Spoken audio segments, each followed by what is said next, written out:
அம்மே அங்க கேன்ல வாட்டர் இருக்கு, அதை எடுத்து கவுரு. சரி சரி கவுக்குறான். நல்ல தண்ணி தானே பிடிச்சி வச்சா, அதையே கவுக்கு சொல்லுது. சரி நமக்கு என்ன கவுத்து விடுவோம்.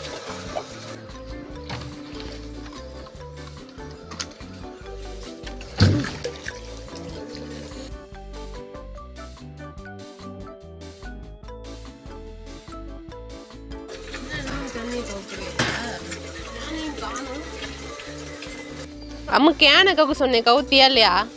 கவுத்துட்டேன், சொன்ன வேலையை நான் கரெக்டாக செய்வேன். கவுத்துருக்க அங்க தண்ணியே இல்லை, பாத்திரம் தான் வந்து கேட்குறேன்.